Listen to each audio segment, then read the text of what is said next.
नमस्कार। Forces supreme law partners के इस नए कानूनी एपिसोड में मैं एडवोकेट डॉक्टर अजय कुमार पांडे लेकर हाजिर हूं एक बहुत ही मार्मिक मुकदमा। तो इसमें हो क्या रहा है? बेंगलोर के इंजीनियर अतुल की आत्महत्या,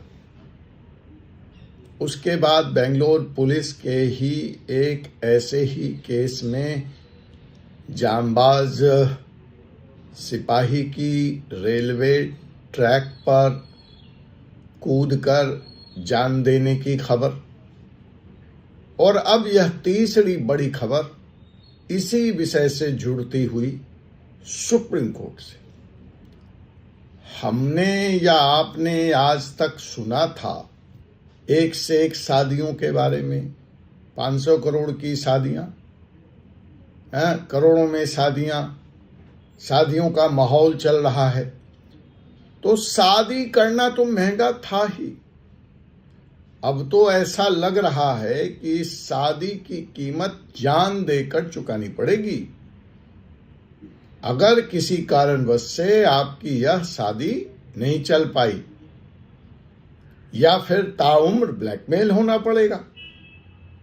जैसे खबरें खुलासे निकिता सिंघानिया मामले में अतुल सुभाषिस की बीवी आ रही है, तो क्या एक हस्बैंड को वो सब करने के लिए तैयार रहना चाहिए जैसा निकिता सिंघानिया अतुल सुभाषिस से चाहती थी? और अगर ऐसा आप ना करें तो अपनी जान देकर चुकाएं, और अगर जान बचाना चाहते हैं तो उसकी कीमत अतुल सुभाषिस की तरह हमेशा 3 करोड़ 5 करोड़ या जज साहब को 5 लाख 10 लाख की घूस नहीं हो सकती। उसकी कीमत क्या हो सकती है, आप सुनकर दहल जाएंगे, हिल जाएंगे। जी हां, यह मुकदमा है 500 करोड़ की बीवी का।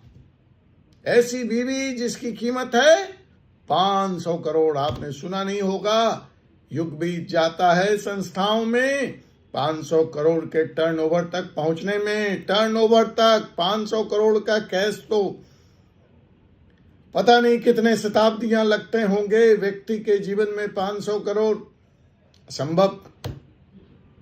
लेकिन यहां एक कहानी है ऐसे बीवी की जिसके एलुमनी की कीमत है 500 करोड़। मतलब उनसे अगर आप पिंड छुड़ाना चाहते हैं, उनके तलाक चाहते हैं, तो बतौर हस्बैंड आपको जमा करने पड़ेंगे, उनको देने पड़ेंगे नगद 500 करोड़। हिल गए?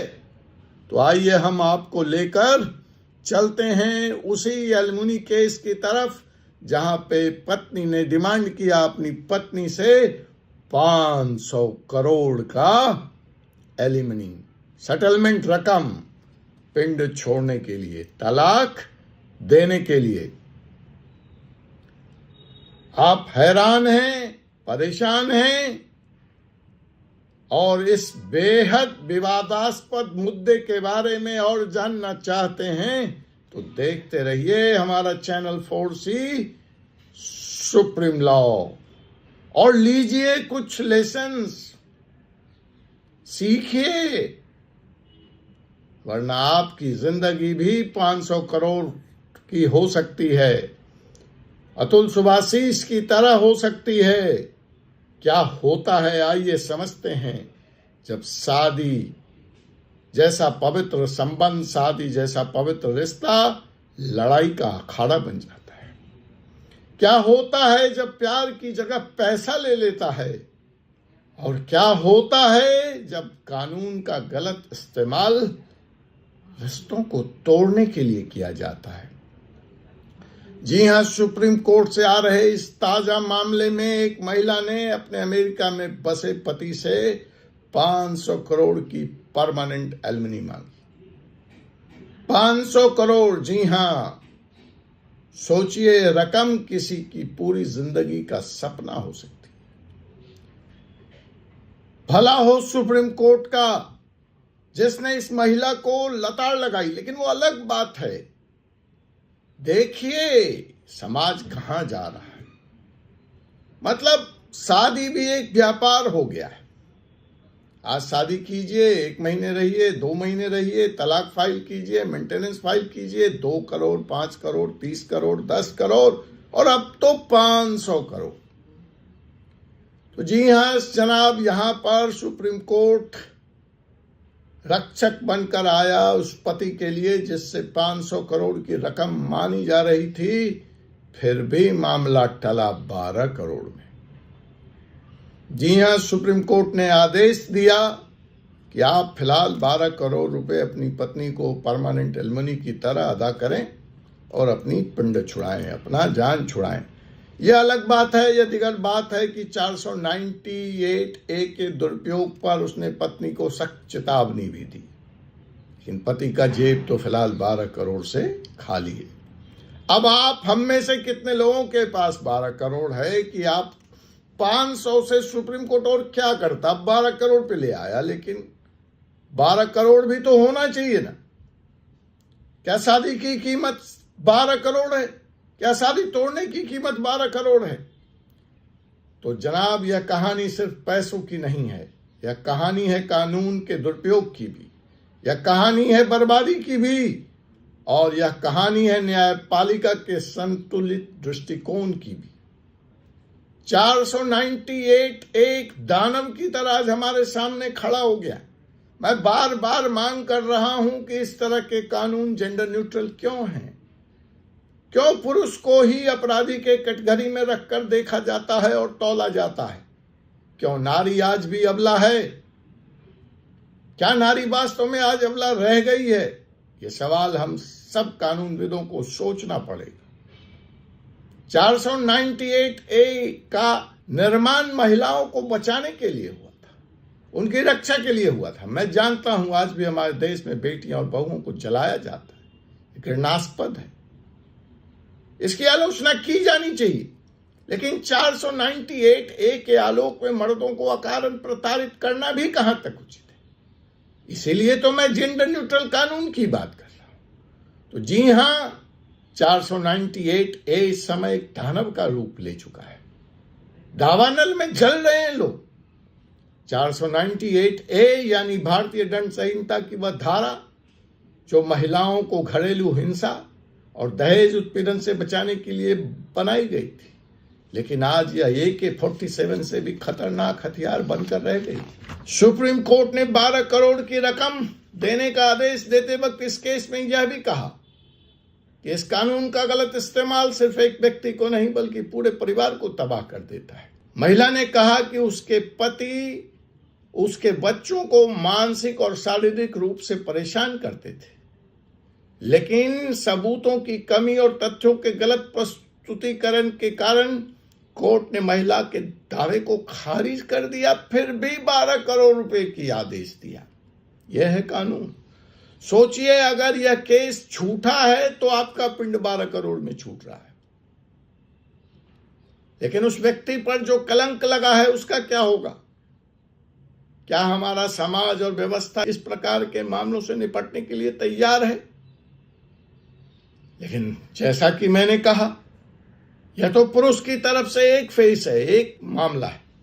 इसका दूसरा पहलू भी है सिक्के का, क्योंकि आज भी दहेज के लिए हमारे देश में बेटियां और बहुओं को जलाया जा रहा है। सुभाषीष का मामला हो, बेंगलुरु पुलिस के उस व्यक्ति का मामला हो, या यहां ये तीसरी महिला का मामला हो, लेकिन इसका अर्थ यह तो नहीं कि हर महिला झूठ बोल रही है, उसे कोर्ट कचहरी का चक्कर लगाना अच्छा लगता है। ऐसे भी लाखों मामले हैं इस देश में जहां महिलाएं पीड़ित हैं। इसलिए यह जरूरी है कि कानून का संतुलितकरण हो, कानून का सम्मान हो और इसे सही और संतुलित तरीके से इस्तेमाल किया जाए, इसको औजार न बनाया जाए। सुप्रीम कोर्ट का यह फैसला, मुझे आशा है, एक मिसाल कायम करेगा। कोर्ट ने कहा कि 500 करोड़ रुपए की मांग सर्वथा अनुचित है और साथ ही कोर्ट ने गंभीर चिंता व्यक्त की कि 498A का दुरुपयोग नहीं होना चाहिए। अगर आप इस कानून का गलत इस्तेमाल करते हैं तो इसका खामियाजा आपको भी भुगतना पड़ेगा। सुप्रीम कोर्ट ने इस चेतावनी के साथ महिला को फिलहाल छोड़ दिया है। दोस्तों, रिश्ते टूटते हैं तो सिर्फ दो लोगों के नहीं, दो परिवारों का नुकसान होता है। कानून हमारे लिए है, हमारी रक्षा के लिए है, हम इसका दुरुपयोग न करें। अगर आपको हमारी बात पसंद आ रही है तो मैं आपसे प्रार्थना करूंगा, आपसे गुजारिश करूंगा, ये वीडियो पहुंचाएं आगे दर्शकों तक, शेयर करें। इस बारे में आपके क्या विचार हैं यह भी हमें बताएं कमेंट के माध्यम से। और सुप्रीम कोर्ट के इस फैसले के बारे में आप क्या सोचते हैं यह भी बताएं। फोर्सेस सुप्रीम लॉ को ऐसे मामलों के लिए सब्सक्राइब करना न भूलें। अब मैं वीडियो के अंतिम भाग में आता हूं तो जो बतौर एक कानूनविद, एक वकील, मैंने जो देखा है, मैंने जो समझा है, मैंने ऐसे कुछ केस डील किए हैं, उसके बारे में थोड़ी सी चर्चा कर लेता हूं आपसे। देखिए, हमारे पास भी 498 का एक केस आया था। दिल्ली के एक युवक ने मुझसे संपर्क किया। उसकी पत्नी ने उसके खिलाफ 498A का झूठा मुकदमा दर्ज कराया था, जिसमें उसकी मां को भी नामजद किया गया था, जो एक बुजुर्ग महिला थी, और उनको जेल भी जाना पड़ा। पूरे परिवार की प्रतिष्ठा खो गई, लेकिन कोर्ट में पत्नी अपने आरोप को साबित न की। सोचिए, अगर कोर्ट में महिला के इस झूठ को न पकड़ा होता तो उस परिवार का क्या होता, उस बूढ़ी मां का क्या होता, बेटे का जो होता वो तो होता। तो एक और केस आया था, यह मामला राजस्थान का था। पत्नी ने अपने पति पर 498A का झूठा केस लगाया। जांच हुई तो पता चला कि पति की मासिक आय सिर्फ 50,000 रुपये है और महिला ने 2 करोड़ की एलिमनी मांगी। अब इस मामले में बड़ी मुश्किल से मैं अपने मुवक्किल को बरी करा सका और कोर्ट को यह समझा सका कि कानून का गलत इस्तेमाल हो रहा है और ऐसा गलत इस्तेमाल करने वालों को बख्शा ना जाए। वर्तमान में भी 376 के कई मुकदमे जो झूठे हैं, इस वक्त मैं अपने मुवक्किल के पक्ष में लड़ रहा हूं। एक और मुकदमा है, यह भी राजस्थान से है। शादी हुए 23 साल हो गए, 13 साल से पति पत्नी अलग हैं, लेकिन मुकदमों की लंबी लिस्ट है। सुप्रीम कोर्ट के आदेश पर मीडिएशंस में भी गया। पति ने 30 लाख रुपए तक की पेशकश कर दी, पत्नी को करोड़ों में रकम चाहिए। पति हाई ब्लड प्रेशर का मरीज है, पति का हार्ट ट्रांसप्लांट हो चुका है, पति की बाईपास सर्जरी हो चुकी है, नौकरी नहीं है, कहां से पैसा लाए? शायद आप कोई समाधान सुझा पाए। मीडिएशन बिल बैठ के समझौते की हर पेशकश फेल हो चुकी है। तो दोस्तों, जाते जाते यह सवाल है कि क्या पति होने के नाते पत्नी के हर अनुचित मांग को स्वीकार कर लिया जाए? क्या सुप्रीम कोर्ट ऐसे झूठे मुकदमे दर्ज कराने वालों के खिलाफ सख्त कार्रवाई करेगा या उसके मौत का इंतजार करेगा?